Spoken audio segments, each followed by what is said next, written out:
The folks over at Graff have sent us some goodies to try out.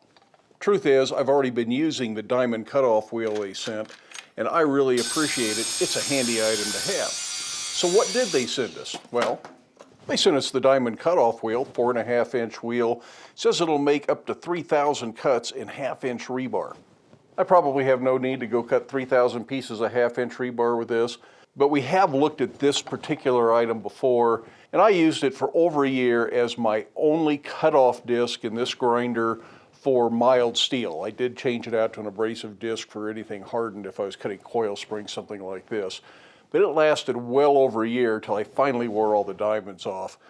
Pretty darn nice blade. I'll talk a little bit about the pros and cons in a minute. They have also sent the Graff Speed Cutter, and this is a blade for wood, also goes in the angle grinder.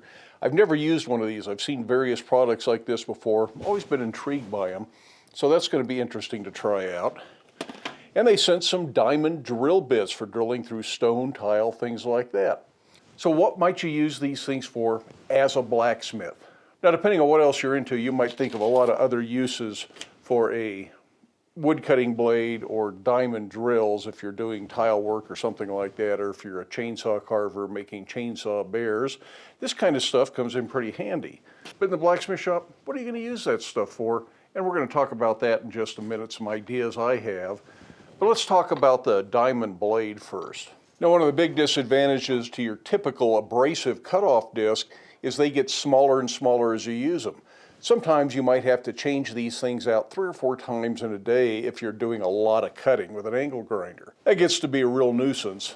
The diamond blade, it never changes shape. It stays this diameter for its entire serviceable life, which means you don't have to change it unless you need some other attachment on your angle grinder.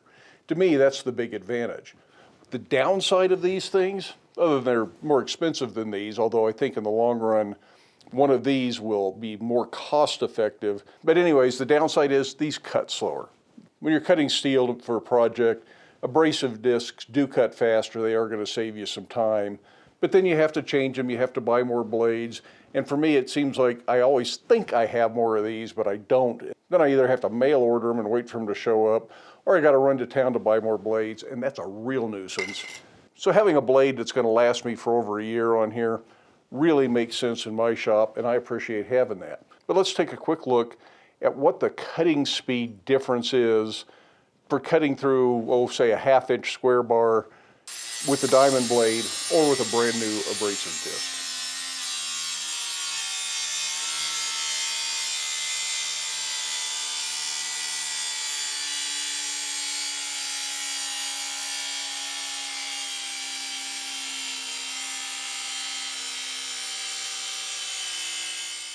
So that gives you some idea what the speed difference is.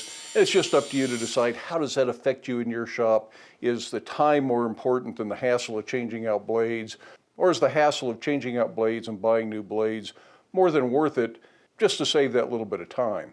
Next thing I want to do is try out the Graff Speed Cutter and see just what it does, how controllable it is, and see if it leaves me with the feeling that it's really dangerous or really safe and easy to use. Well, that thing's pretty impressive and kind of fun to use. Didn't feel like it had much kickback. There's a little bit, but if you got both hands on the grinder, I don't think it's enough to cause a problem. I certainly wouldn't hand hold anything while you're trying to use this. That seems like a really bad idea if you ask me. And it definitely throws the chips all over the place.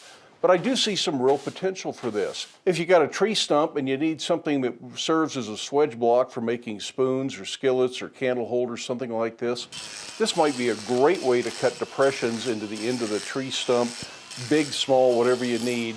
This will at least hog it out and get it close to what you want. You might still need to refine it with a flap disc or something like that to sand it. But this would really get you close to that.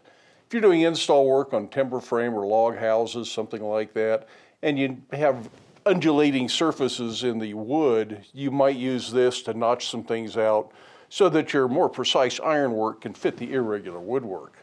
Now these things, these drill bits, I think these have great potential, but I think they're a more precise thing than anything I have a use for right now in the blacksmith shop.